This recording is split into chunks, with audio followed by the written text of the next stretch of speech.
a software you can or programming language. I was like, cool, I already got one. I'm good. I'll call the NSA, get a job later, you know? If you get hired at a company and they're like, we use the NSA standards for programming, you're like, am I a government contractor now? Like, I'm scared. I just, the meme, is this government contracting? No. Is this government contracting? Why are we using the NSA standards? Memory safe. I'm so tired. I love the enthusiasm. I even drank, like, I have a Starbucks over here, like, double shot dirty chai latte. And it did not pep me up. I tried. I'm Double sorry. shot dirty chai latte? And Yeah, that so didn't pep you? That's no, a guaranteed dude. pep. Right. That's why I'm like, oh my god, what do I also have? just sounds gross. Gross. How dare you? No, chai's good. I mean, I love Adding chai. I espresso don't know. Adding Double to dirty espresso though. to Oof. almost anything makes it better. I mean, we know Exactly. What makes chai Oh. dirty? adding You throw espresso. adding espresso. I did 2 espresso Oh. shots, and I'm still just like at cruising altitude. I'm not definitely ranting. What you level. need is an affogato. That's what you need.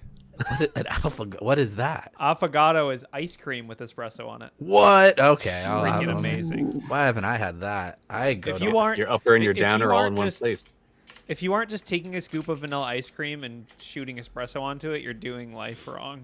That's my breakfast. I even went to like an ice cream festival last week, and I have never heard of that before. But now I'm googling ice cream and espresso because I can't spell affogato. It's an Italian No, thing. Like one all of my all favorite- coffee and food things, it's an Italian thing. One of my favorite ice cream flavors was Ben and Jerry's coffee buzz buzz buzz. Coffee ice that's cream is delicious. Yummy. Yeah. It is amazing. I don't think they make that anymore. At least I haven't seen it in years. I saw it. I know I got it last year. I haven't taken a look this year. It wasn't the Do Ben they and Jerry's, but really? one of the most dangerous things, I won't say how many years ago passed back in university at the dining hall in my one campus was the bottomless ice cream dispenser, and coffee was one of the available flavors. Oh my god, that would break me. The I'll freshman give- 15 would be the freshman 150. It was like freshman 40. It was like, it was no joke. Yeah. 40. Here's a What fun- happened to 15? Here's a fun ice cream fact for everyone. Does anyone know the biggest ice cream company in the United States? It's Ben and Jerry's. Isn't that crazy? Is it really? Is it They are really? the biggest. I would have assumed it's something that Nestle owned.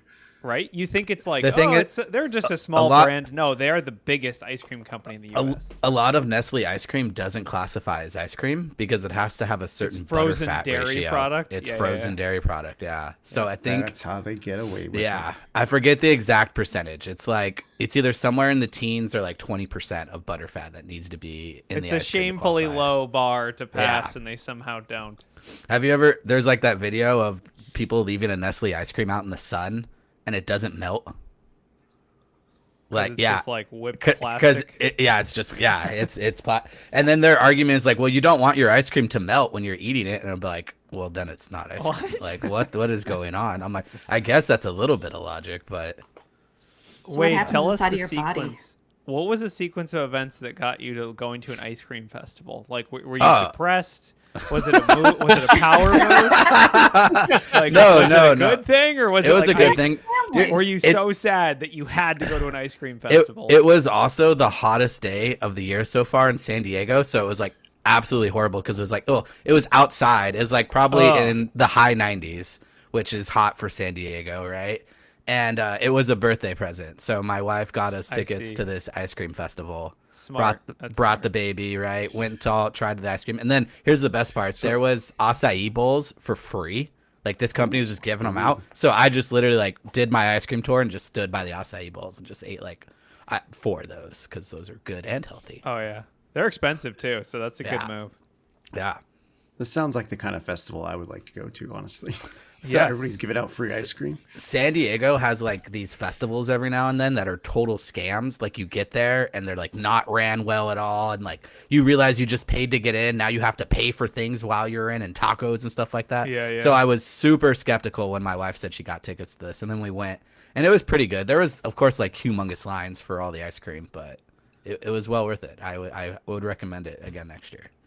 Here's another trivia before we get started. You know the ice cream paradox? It's like that they actually eat more ice cream in cold places than they do in hot places.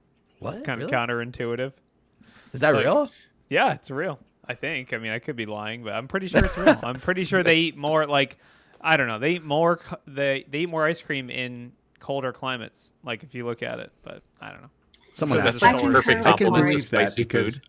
I can speak a little bit of experience from that because I'm from Maine, and during the summer is like that's ice cream season. That's when all the local ice cream shops open up.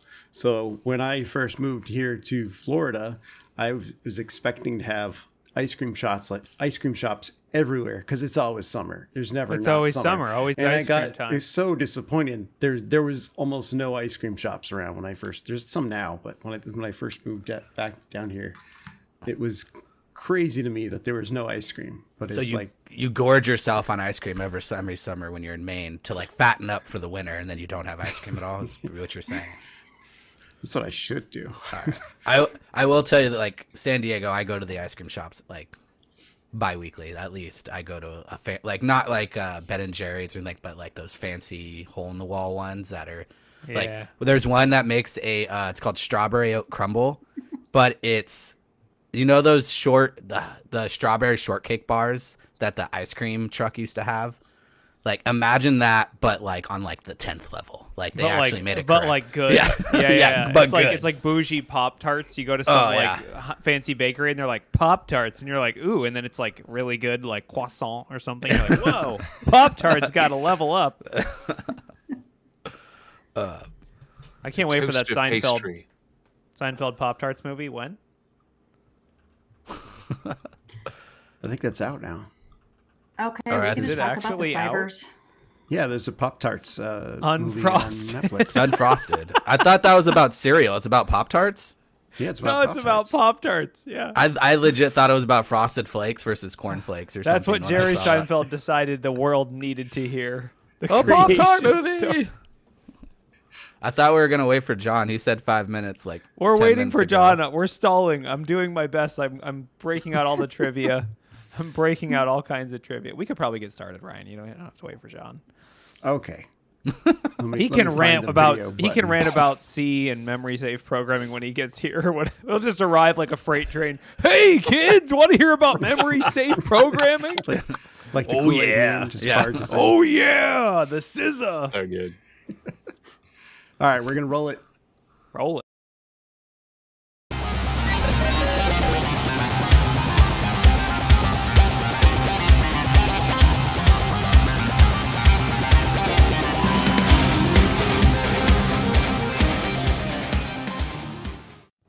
Hello and welcome to Black Hills Information Security's Talkin Bout News. It's the 1st of July. Happy Canada Day if you're from Canada. I don't know why you're here instead of drinking beers with the buds, eh? But you're here. TeamViewer got hacked. That's what we're going to talk about first. Bam! Straight to the hot take. Damn, dude, that's rough. APT I'm using hacked at TeamViewer. I'm using TeamViewer right now to connect to the news articles. Is that To that stay could be a safe. problem?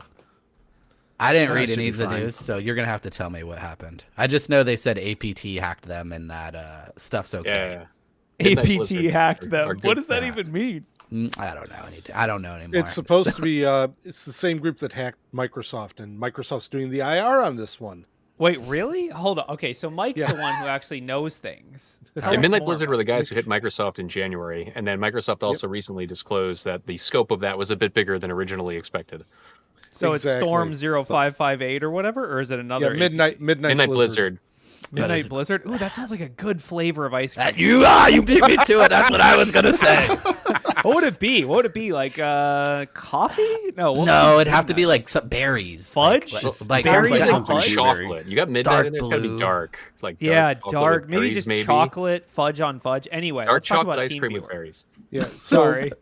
So basically, how this all wound up happening was Friday. There was a tweet out there about TeamViewer being hacked from the NCC group. It was sort of hinted that it was their production environment and not the corporate environment. TeamViewer came out very quick, not long after, saying, no. It was our corporate environment that was hacked. And as of today, I was reading one of the stories on it that said, yeah, it was our corporate environment. Thank God that we've got segmentation, because that prevented them from getting over to our production/customer environment. But I still take that with a grain of salt until they are able to actually give us more information. The other thing that was revealed today is that Microsoft, who got hacked by the same APT group, is the one doing the IR on it. Well, at least they got experience, right? At least they've got experience. How good that's Okay. going to be? A couple of questions for anyone that doesn't. I don't know. Does Microsoft normally do IR, or is this just a special case? Are they like, you know what, we're screwed, so come on in, come into the war They room? sell everything. They have everything cybersecurity. So yeah. Professional Yeah. services. I think it's a special case. Is it? Really? No, Oh, I was like, what? John with the hot take. no. So, Interesting. yeah, I'm still fighting all of this stuff while you guys continue to talk about, because all of my stuff is messed up. I blame Okay. actually. Yeah, John, let me use TeamViewer connecting to your computer. I'll fix your settings for you, no problem. Oh yeah. So what did I miss about TeamViewer, guys? It's totally secure. Well, we Of don't course know much. it is. Securely We with don't know Russia. much. Yeah. Oh well, as long as someone's securing it. Well, I know we've talked about this before, but yet again, it's still pretty frightening that the number of organizations, and especially considering the number of healthcare organizations that use TeamViewer to manage their IT assets, we've become a bit jaded about these sorts of attacks, but remote connection software, it is still a big threat to organizations, especially for organizations that don't invest a lot of money in other tools to manage their assets. So it's disturbing, that they specifically mentioned the health ISAC on this. Second of all, we all know that healthcare organizations are dramatically underfunded, and B, this comes right around a holiday weekend. So I'm just disturbed and concerned about seeing the fallout of this. It's going to be a rough half of the next year or so as we see what happens from this. On the plus side, I will admit, like, most of these TeamViewer-esque stuff is pretty easy to build out detections for, right? If you have any type of software inventory, which we say you don't, but then you still have firewall logs, right? Like, you just say, okay, no TeamViewer. Whatever that third-party connection website is, you just block all those. And then this is like detection-wise. Hopefully you're not already using them. Or you build something out to look that if stuff is trying to connect to one of those. A lot of times firewalls will actually have signatures based on like third-party remote software, and you could just like block all those. Hopefully if you're using the right firewalls, right? The interesting thing about it is that, and I was just double checking, Enable, which is one of the big RMM softwares out there, uses TeamViewer for the connectivity on it. Supposedly secure, but that opens up a whole new can of worms for small businesses that are using MSPs that have Enable on them. Well, and this isn't, I think that one of the problems that we run into as a trap is it's TeamViewer, it's Kaseya, it's, what was the one that was Dragon Naturally Speaking software? They had it set up. It's all of them, right? And none of these programs are inherently bad in and of themselves. And I feel like we get into the trap of saying that it's inherently bad. Whereas a better approach is to say, do we at least know where these software like programs are in our environment? And this becomes my point where it's like, hey, check out AC Hunter because it's designed to find this stuff. Like that's what it does. Whether it's TeamViewer or what other crackpot, crappy RMM store like software out there like AbbeyView or any of those, it's designed to find these things. So I think that taking it away from just being a TeamViewer problem, making it a much larger issue and saying what kind of remote management software do you have in your environment is probably a little bit more of an important conversation to have from an inventory perspective. Well, I can also just give some little bit of market world context. So does anyone want to guess the annual revenue of TeamViewer? Oh, no. How much are we talking here? It's 161 million euros. So what's that in over to freedom bucks. Yeah, what's that in freedom bucks? That's like what 150 mil or something. I don't know, Right. 180 mil, whatever. It's a lot of money. Basically, what I'm trying to get at is, I think from our perspective in the world of high-end cybersecurity, TeamViewer might feel like a policy exception. It's like a don't do it. But I think, like Kelly alluded to, in the world of large or medium MSSPs or smaller businesses, I think TeamViewer is really ubiquitous, and this is really scary for all those companies that are using it. Whether they know they're using it or not is a different story, but I think $161 million is a lot of money. It is. So that's like, they're a big player. That's a big company. Their latest statement says, don't worry, the attack was contained to our internal corporate IT environment. Which, oh, good. Oh, good. That's because all. developers never leave secure anything lying around, hard-coded, Never. past, nothing like that. Ever. Yeah, I'm sure there's no way to pivot from the TeamViewer corporate environment into the customer environments in any way. I'll tell you, if there is a way, it definitely was the intern who accidentally left that. It was the intern. Or it was the one lone systems administrator that made a mistake. Oopsies. Yeah, I mean, we don't know the impact yet, but The intern was the one lone systems administrator, and he left it hard-coded inside of a text file on his desktop that said password. Here I thought I was being jaded. You, sir, are clearly more jaded than I. What? They're also a German company. I don't know if that affects anyone's I didn't know that. world, but No. yeah. I mean, I would guess it's. They have a procedure at least. I think they also own some other brands. Didn't they own Log or they own some other brands? Like I don't know. Anyway. Basically, it's a big breach, and I'm sure we'll see more updates on the show, so subscribe or whatever you do to podcasts. Yeah, you should click that like, subscribe, or whatever. Do they have to slaughter a chicken? Please subscribe to our RSS feed. Wait, please no. click our chicken. What did you just say? What?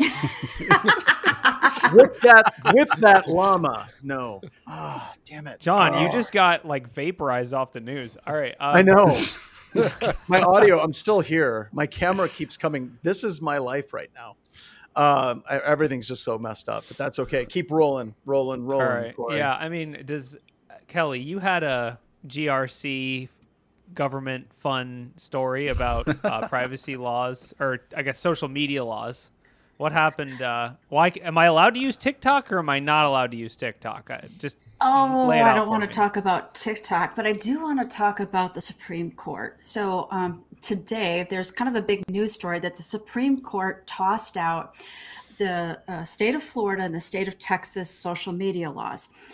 Both Florida and Texas had restricted laws about social media companies moderating content. Now, what does this all mean?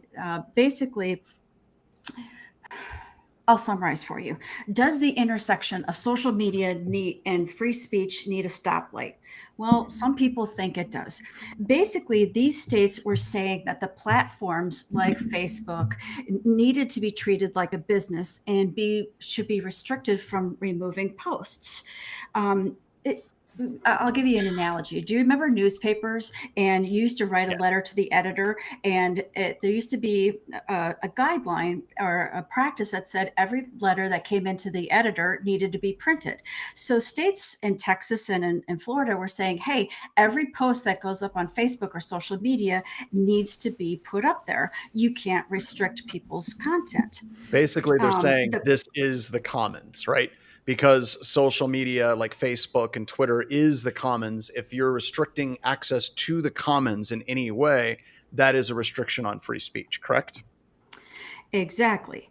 So the platforms pushed back on the state of Florida and the state of Texas, saying that their First Amendment rights were being denied because by forcing them to publish all of the contents, they were being forced to publish speech that they didn't want to necessarily disseminate. So it went all the way up to the Supreme Court, and the Supreme Court vacated this decision, which basically tossed it out. And the interesting part was they tossed it out because they felt that the lower courts didn't actually do a proper analysis of the First Amendment rights. So I just thought it was kind of interesting that it went all the way up to the Supreme Court, and they tossed it back to the states, saying you didn't actually look at the First Amendment issue. And this is now remediated back. This doesn't mean it's decided. This just means it was remediated to the lower courts with additional guidance. They said this isn't good enough to be worth reviewing. Check your work and send it back again. Yeah. Yes. But this is an interesting thing, right? I mean, however people want to go, I think that once again, it sucks that we get politics wrapped into it, right? Like people are like, oh my God, they're limiting conservative speech, or I can't see pictures of Hunter Biden's wee-wee or whatever. But or we can go the other way. It's like now Elon Musk is running Twitter and it's like, oh my God, I've got to deal with Nazis. Why doesn't somebody do something about this? Like, okay, so take all of that away, but it is an interesting dilemma for a tech company. You're going to end up where you're going to create a platform where people are going to do stuff, right? What is the line that you're going to set to try to like kind of protect your user base, right? And I think that somebody once said, it was really, really fun kind of quote with Twitter. Twitter's not selling like an open forum. They're actually selling content moderation. What do they do to keep this forum from having tons of child pornography and just tons of pornography? This is before Elon Musk, but tons of pornography being thrown out there. People go there because they feel safe, right? Like they're not going to get just like nailed with all of these, porn sites and things like that, because there's going to be some level of content moderation. There's going to be some type of, content moderation is not censorship. They're two different things. So I think that this is an interesting thing, but I think it's really funny how the court just punted on it. And this was a mixed decision. This was 5-4, if I remember correctly, right? I'm going through. There were so many Supreme Court things going around. This was 5-4, right? Control F. Yes, 5-4. Yep. There we go. And this isn't over. It's going to get remediated back to the lower courts and it's going to come back up. But I don't know. It's all kinds of interesting things are going to be rolled up in this. And it would be nice, like I said, if we could have conversations about what these media companies need to do, like Facebook and LinkedIn and Twitter and all this stuff. Like where are the bounds that we're going to have them do? And it had nothing to do with the political issue du jour. Because I think that the politics of it is muddling this and it's making it incredibly difficult to find a path forward. Oh, that's so much nuance, John. I thought we were a headlines show. Let's go back to hot takes. Okay. Porn, lots of it. If you want porn, go to your Twitters, I guess. I don't know. Okay, let's talk about that SSH exploit, because I feel like SSH, those three words, when you say SSH all and together exploit, now. Yeah. That like SSH and exploit is a scary thing to hear, but this one doesn't seem to be as scary. At least from the continuous pen testing side, we're not seeing a whole lot of traction with this. We're seeing, obviously, there's some vulnerable systems on the internet, but, on the, I guess, corporate attack surface that we tend to go against, which are, are not necessarily representative of the whole internet, but in corporate security, we're not seeing a huge impact on the internet. It seems like it's kind of it's a race condition. It's RCE, but it requires like a continuous connection for 6 to 8 hours or whatever. So there's like a exploit. It's not just like run this POC. Yeah, you can see there it says successful exploitation. Oh, scroll up a little bit. Sorry. There we go. Demonstrated on 32-bit Linux systems with ASLR. Under lab conditions, the attack requires, on average, 6 to 8 hours of continuous connections up to the maximum the server will accept. So, yeah, it's not like a cool. I mean, from a but in a lab environment, doesn't get a lot of people's blood pumping, right? So I guess if you have old 32-bit systems on the internet, don't do that. Well, and also, be monitoring login attempts. If you have 6 to 8 hours of someone trying to log in, I'm hoping you would be able to detect that. I'm hoping. Yeah. That's a lot of network. What are they called? Wade, what's the logs?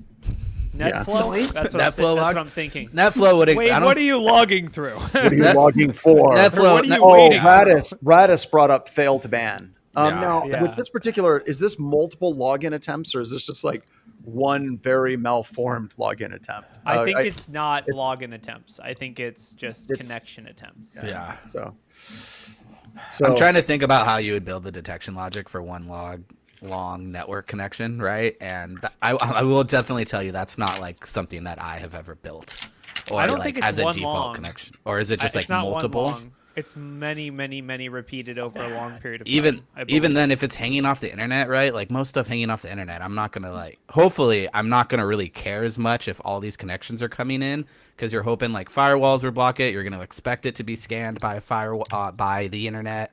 Yeah. But I think you don't want to have think SSH and open the internet anyway. Like anything with Yeah. nothing with MFA, right? So God, no one would wait. do that on. First you take TeamViewer away from me. Now you're taking away SSH. What's going to be left, man? you could use RDP. You're fine. All right. That's the last one. Just yeah. put that on I the have internet. something. Yeah. No, I Log mean, me in. I think maybe the use case for this will be like IoT and other like we see a lot of our customers with CPT. We see customers that have like ISP network telecom gear that just they can't touch, and it's just in their networks, and it can't be updated or easily or like edge cases. I don't think anyone's like core firewalls are going to be vulnerable to this, but yeah. You hope. All right. The story that I really, really, really want to get to is the CISA most critical open source projects not using memory safe code. This is the most anticipated rant of the day. I am going to jump all over this. This is one of the dumbest effing things I have ever seen. Full stop. On the internet. I know that some people put a lot of effort into this. You wasted a tremendous amount of time. You might as well just be putting out there, oh my God, code written by humans has vulnerabilities. And, this is one of those things that comes up, I have been doing this I think I say that a lot. I think there should be a supercut of every time I've said I've been doing this a long time. And I remember this is a long, long time ago, people were like, you should use Java. Because Java does garbage collection properly, and you don't have to worry about memory vulnerabilities underneath the hood in Java. And if you look inside this article, they actually reference Java as one of the coding languages that is a good coding language that people should be using, right? Like right there. Other languages like Golang, Java, C#, Python manage memory through garbage collection, automatically reclaiming freed memory. And they immediately flip around and then they say memory unsafe languages. And they say examples of these are C, C++, Objective-C, assembly. Like what the living hell? Like, oh, God damn. Oh, geez. Okay. No writing in assembly allowed anymore. No writing in assembly allowed. Roller Coaster Tycoon is banned from the corporate environment. Done. No Roller Coaster Tycoon on this. And I'm sure that there's somebody, like I said, they put a lot of effort into this, but this is dumb for so many reasons, right? And they even mention in there that there are certain languages that you have to use for certain use cases, for performance, or specific use cases for application. But whenever you're going through and you're saying, oh, well, if something's written in C, therefore it's inherently insecure from a memory perspective, here, use Java, you just basically shut off like 50% of the security community. Because let's be honest, for a while, Java was having a security vulnerability, flat decode, U3D, all of these different compression, decompression algorithms inside of Java were just like blowing up with vulnerabilities all over the place. So this doesn't help anything. Right? This doesn't help anything at all. This is very similar to a number of years ago where somebody went through the SSL libraries and they did a code audit and they said, here's a whole bunch of vulnerabilities we discovered. And they didn't even bother talking to the people at OpenSSL. They just kind of dropped them, right? Just dropped it right on top of them. And I don't know what to take from this. And seriously, if we're looking at this entire situation, what CISA should be spending its time on, CISA should literally be spending its time teaching people to patch their shit. And this includes CISA, because we have a story a little bit later about vulnerabilities that CISA got nailed with because they didn't get patched in time. So if we're trying to say, what are we going to focus on, right? You have all these different things like, let's say, speculative execution code attacks. We get all worked up over speculative execution attacks. And those are really effing cool from a technical perspective, but it didn't move the needle ahead anywhere. Like no one was like, well, I'm really glad that we got rid of all of the Spectre vulnerabilities that we have. No. Everyone got worked up over it. What's nailing organizations is they're not patching their stuff. So now you have CISA come out, and you start saying that, literally thousands of organizations using critical software that's written in C and C++. Of course they are. right? And once again, I come back to, you're not helping, because what's going to happen now is you're going to have a bunch of executives that are going to go and they're going to go to their IT staff and they're going to say, yeah, we need to go through. Is anybody using C programs anywhere? And they're going to go, well, sir, yes, there's a number of us that are using programs written in C. We need to remove C because the CISA thing said that they're using unsafe memory. Where is this? How do I get rid of it? Sir, you're using Windows. Windows is written in C, sir. Let's get rid of, let's go to Linux then. No, sir, that's there's a lot of C there too, sir. A lot of effing C. There's C everywhere because C is how computers work. So I just think that this is just a waste of time, and it's kind of like, get back on track, CISA. Get back on track and trying to spread the good word about patching, trying to spread the good word about core security practices, and really try to get us back to where we need to be. Because the more you start doing shit like this, the more you're going to have people start tuning you out and stop listening to you. Oh my God. All right. We clip this. We need to clip this. Ryan, go to the link I sent you. Go to page 20. We are going to send it to CISA at this email. For feedback on this document, please contact Secure by Design at CISA.dhis.gov. Yeah. See, I want an official response. On a more serious note on that, though, I will say, I think, it's a good example of like the top-down governmental, like we have an objective and we're just going to march towards that thing. Because if you look at like CISA's big thing right now is this whole Secure by Design initiative. Like that's been the thing since like October, and everything is going against that. And so like where are they putting their energy? It's Secure by Design, like whatever the hell that means to them. And so like this is clearly one of those, right? It's like, oh, this thing is unsecure because it's written in a certain language, and like I guarantee I think.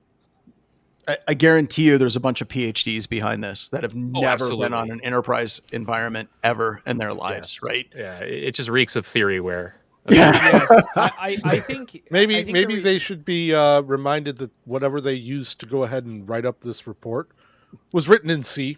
You're saying LaTeX is, yeah. And Mike, let's not forget that the protocol stack that transmitted across the internet also written in C. No, no, it was. Yeah, the firmware on that switch and on that router, it's in C.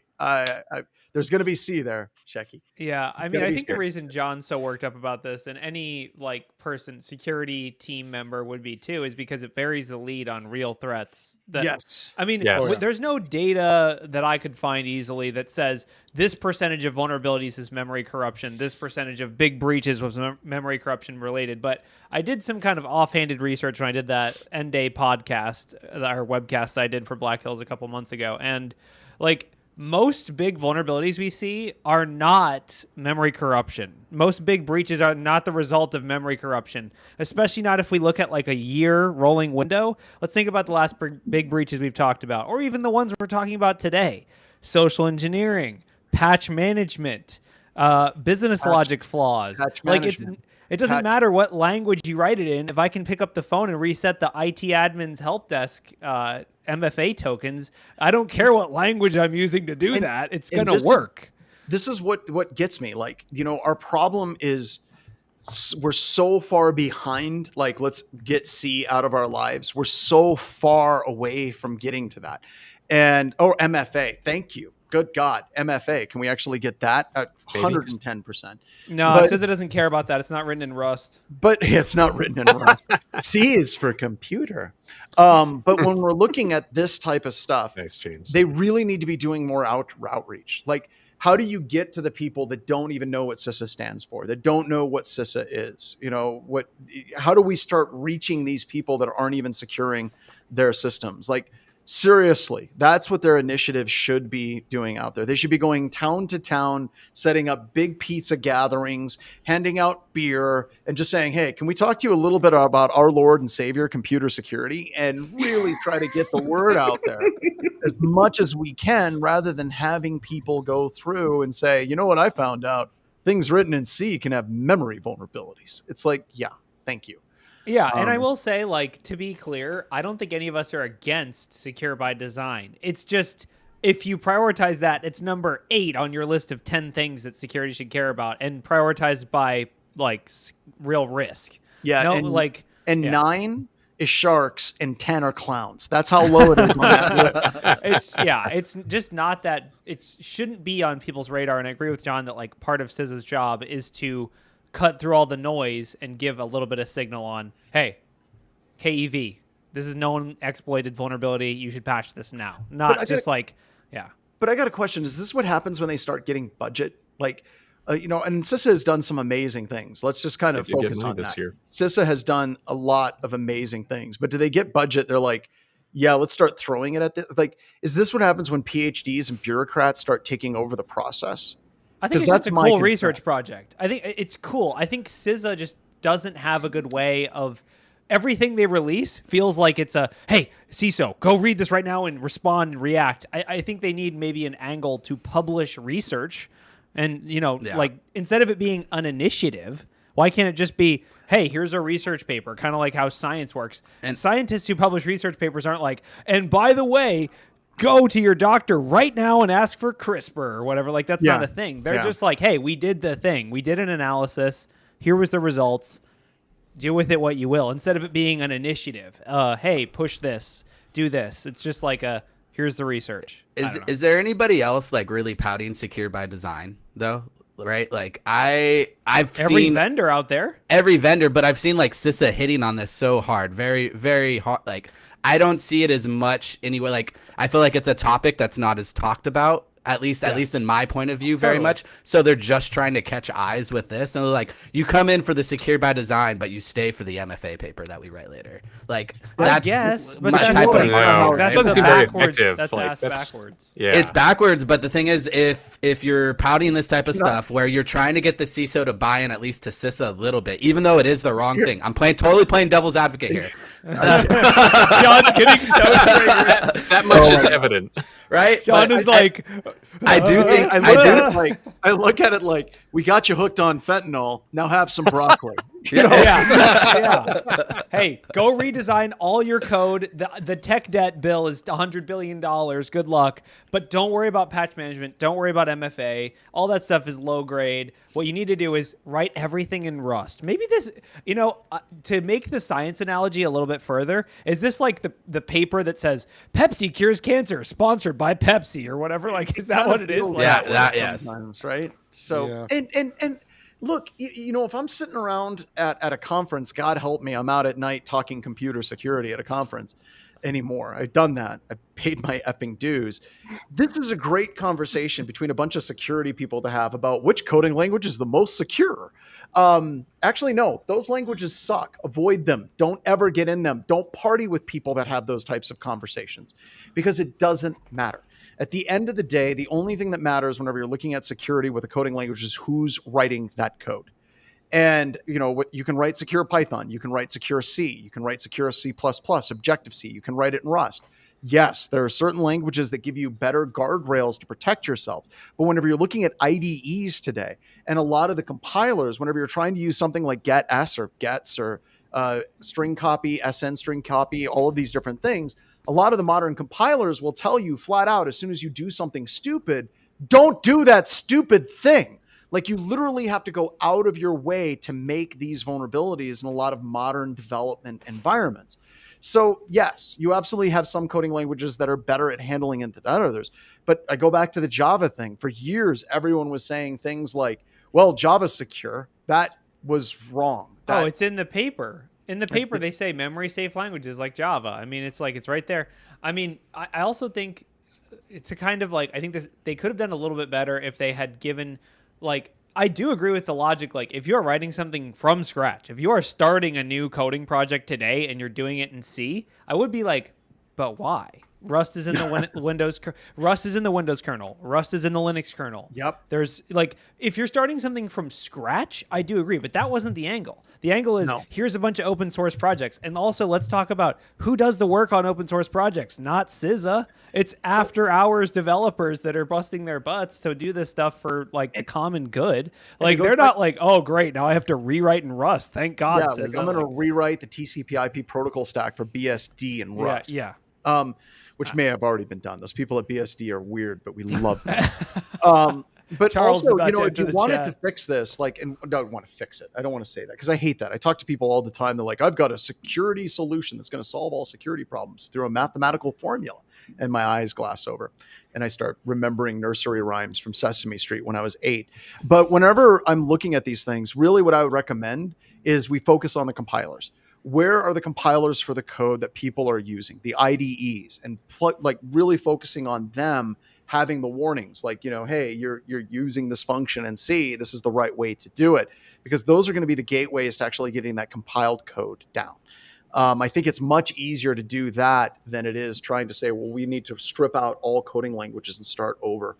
God damn it, Brian, dropping the OSI model is in Rust. Thank you.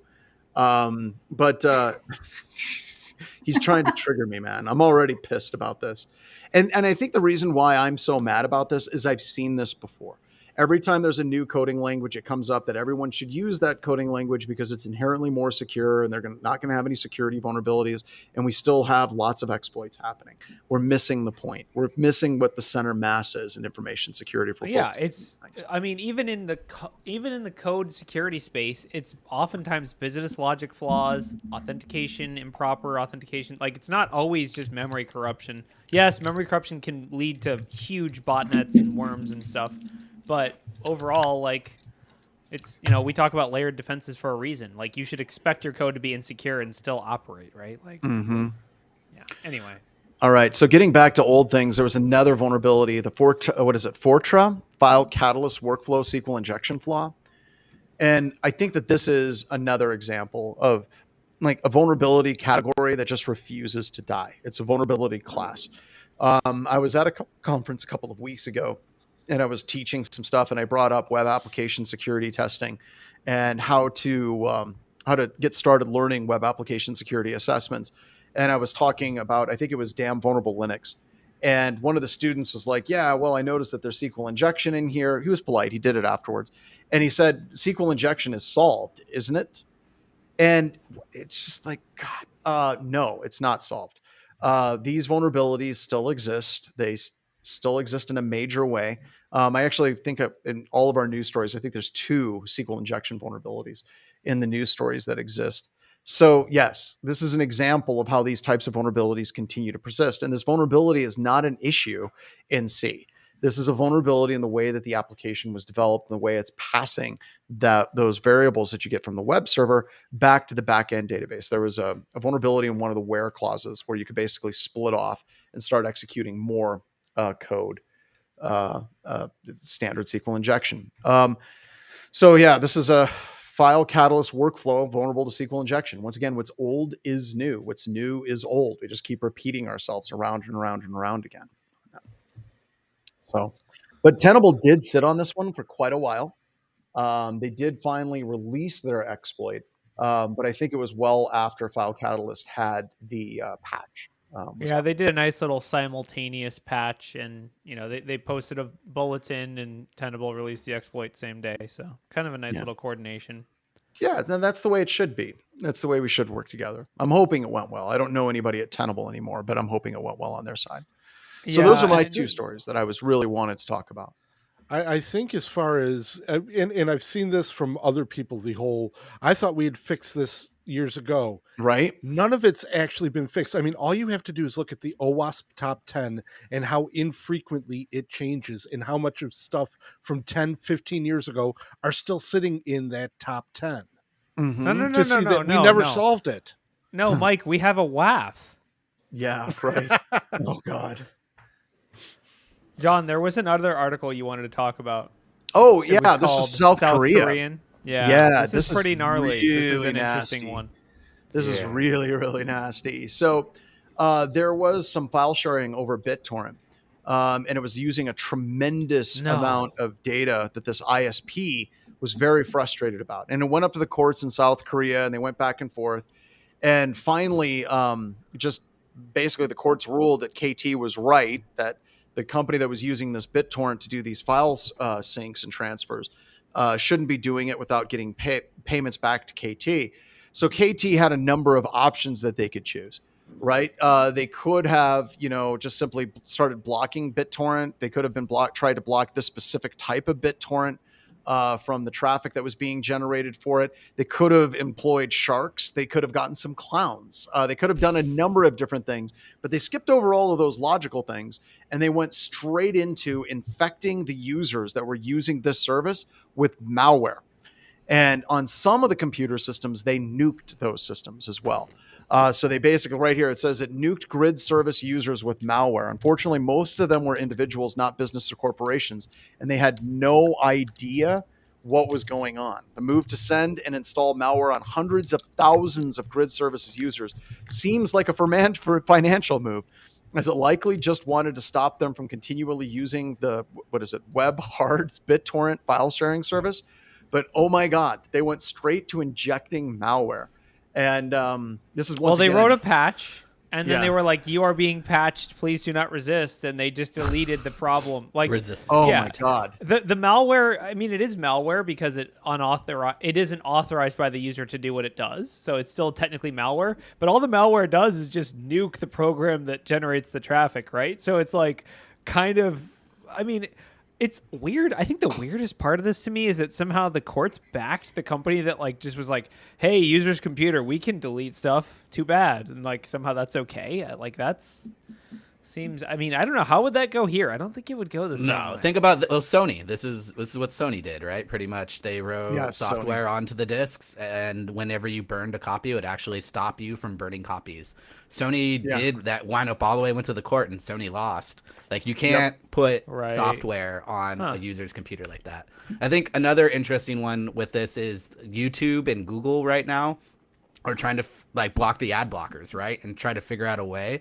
And there was drumming around that the only way for them to do that officially would be able to run something on the host that isn't technically officially the Chrome browser. At least that's what I was reading, which comes back into this whole thing, like how much power should these organizations have in order on your computer, right? I think in the US, this definitely wouldn't fly. Isn't YouTube just straight up blocking Brave as a browser now?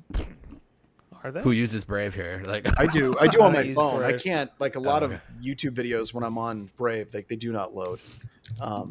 It's working for you. Maybe Brave got around it, but they did shut it down. It might be one of those. Yeah, I don't know. I mean, I think it's a weird situation. I also kind of want to get people's takes on like peer-to-peer. I guess it does kind of make sense. The whole peer-to-peer, like I feel mixed feelings about that. On one hand, it's not servers that you have to own and operate, so that's kind of like efficient. But on the other hand, it's also like the ISP does have to own and operate all the exchange data. So. It's going to be way different in Korea, right? Because Korea can actually charge service providers based on the amount of bandwidth they're using. Yeah, so the service provider can literally charge Netflix, but like you're using more bandwidth than anyone else, so either you have to pay or you're gonna have to get a way for your customers to pay to use your service, which is completely different than anywhere else I've heard, at least for internet. Yeah. So by using BitTorrents, you're definitely getting around that in a particular way. So I agree with you. It is super interesting. I don't know. Torrents are a thing of the past for me, right? Like there's enough streaming websites on the internet. You don't have to do things anymore. But. Yeah, but presumably this was this was the BitTorrent protocol being integrated into legitimate software. Yeah. Doesn't Blizzard use BitTorrent torrenting software for updates? I thought they did. I thought they did because it's more of a protocol now, right? That it is. Yeah. Yeah, I mean, it always was, right? But we associate BitTorrent with, like, Pirate Bay and, like, downloading torrents. But at the end of the day, BitTorrent is just a peer-to-peer file transfer protocol. You could wrap it into any number of different tools. I mean, I don't know. I think it's... I guess my question is, like, so based on how BitTorrent works, I feel like it would overall reduce the load on the ISP's network, right? Because you could have plenty of scenarios where, like, let's say it's a college. Am I not just downloading from DHT Swarm like local people? I'm not actually hitting the ISP.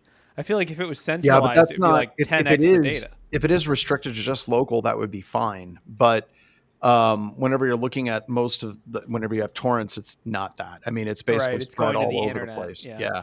And then the biggest problem is whenever you have seeders that have really, really, really fast connections, it just consumes a tremendous amount of volume of traffic. And a lot of times people don't even know it. Like I remember years ago, Larry Pesci, myself, can't remember who else. There were some other people. We were doing research on what was actually being leaked via torrents. And like you could find people's passports and personal documents and all of this different stuff. And the vast majority of people had no idea at all what they were actually sharing. And there was just, gigabits of data that was just being like shoveled off of their system. That's like the LimeWire era, right? Where like by default it just shared your entire C drive with all the other users. That's why I always set my seeding to 0. No, that's what you do right off the bat. So you're the problem. You know how many copies in the problem? Listen, do you know how many copies? You don't give back, Wade. That's why I don't have up and down the same speed where I live. All right, I only have so much up. Why do you think I crash on the news so much? They're throttling me. I have to turn off every computer in my house in order to do the news. What's my excuse, huh? Oh wait, no. You have a fiber line. All right, I know. That's not. Don't you? Yeah, Can't you just launch data? I had to use my backup. Today. So. Yeah. Anyone else have any articles? We could follow up to the whole drones as first responders. I don't think we got John's take on this. Do you know about this, John? I don't know. What is the Do you story? know about drones as first responders? So here's the scenario. You're just calmly doing heroin in your backyard. And then someone calls... Someone calls the cops and says a guy's walking around naked in the grocery store. And hey, how did I go from peacefully doing heroin in my backyard to walking around naked in the grocery store? No, not even you. Some other guy. Other guys. Here's the thing, John. I don't know, but I live in Portland, and I can tell you that's the experience that happens to a lot of people. Where I don't think they know where they are or what they're doing. So anyway, you're walking around naked in the grocery store looking for cold milk because it's a great choice, and someone calls the cops on you. So rude, but whatever. And instead of the cops showing up because you could be armed and dangerous, it's just a little drone, and they're using the drone to kind of get eyes on the situation. These DFR drone as first responder programs they started. The one we talked about already was in San Diego. It was local to Wade, but they're kind of like taking over. Las Vegas, Louisville, New York City are kind of messing around with it. I guess San Diego is the furthest that we've talked about, but I think there's other cities as well. So I guess there's a list further down the article of all the cities, right? It's a huge list. Wait, go scroll up. Scroll up. I want to kind of shout out. Doesn't that guy look like Blake? It does look like Blake. like Blake. Blake, what are you doing? Are you undercover working for Oh my God. The one thing to mention, these drones aren't so little. Like they do have little ones, but these are some big daddy drones that do they have tasers yet? Not yet. They have lasers. Remember, there's a guy that said that lasers. Calm the situation down. Once again, hypothetically, I'm naked in my backyard drinking ice cold milk and doing heroin, and a drone shows up. We've just gone to bad trip territory very quickly, right? The robots are coming, man. The robots are coming. Put some pants on. You have 5 seconds to comply. What? No. I guess I don't know. I think this could go either way. It could actually be beneficial if the data isn't misused in any way, shape, or form, but I don't think I'm willing to make that. It definitely is. I don't know. It's going to be misused. When was data ever not misused by any agency? Yeah, they're going to be like, we were flying over, John Belushi's house and he was drinking cold milk in his underwear, and now they take that and put it on TikTok. Like, is this not going to happen in like a week? I guess if it works and it's working for them, like that's one of the things. I mean, if it is working, then let's roll with it, right? Because if I have a choice of some type of drone, however the hell that works, whenever I'm stoned and drinking cold milk, dealing with a situation, I'd rather have somebody trained on the other side of that than a police officer that is only trained in force and restraint and arresting. That's true. That's a good point. I know that I sound like a hippie, but we've got to get a little bit more creative with some of these things. And if this, I don't know how a drone works into it, but if it's that or an armed police officer that had 9 months of training on how to use his gun and his nightstick showing up, I'm going to take the drone every single time. I mean, the other thing to think about on this is really important, obviously. Will this ruin police chase scenes in movies? Oh, we'll ruin police chases on the news. Come on, the news.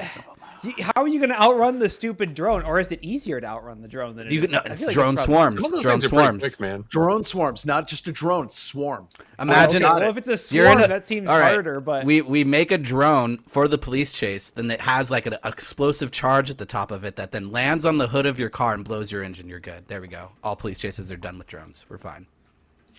If that sounds like a bad idea, it probably That sounds is. like a horrible idea. You And know, what's going to suck is someone's going to roll with that. They're going to be like, Oh, there's "That's brilliant." there's now plenty of YouTube they already videos. tried something similar, and it was ruled to be not usable. They actually, I forget what police department was, but they were looking into basically a vehicle interdictor that basically launched this little thing that would go under the car, and I think it was designed to fry the electronics on modern vehicles. It basically did Oh, God. either as a short range something or other with electricity to fry the electronics. But the problem was, of course, that completely throws vehicles into chaos. So you would do this in a high-speed chase situation, your cars would be veering all over the place and never saw the light of day for some Dude, reason. and Not that's actually awesome used. because that's the problem they have with all high speed chases. They're like, these are fun. Yeah, they are. They're great. They're awesome. Did you Until they notice that a stop. lot of people die?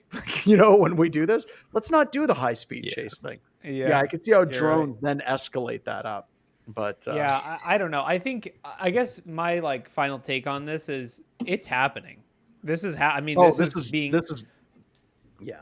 Does it So feel I mean, like I guess we'll Gentlemen. see. Sarah? Just follow along, and we'll talk about it. Like By the way, I'm next going to news. tell you guys, this is all shit that we're talking about in the comic series. The future is like, what is all of this going to be like, in the near future? Like, and this is, I don't know. Like, I hate it whenever people ask me, they're like, John, what is your take on AI? I'm like, it's bad. No, it's good. No, it's bad. No, it's good. It's like, but you're an expert in this. No, I'm not. Well, no. Yeah.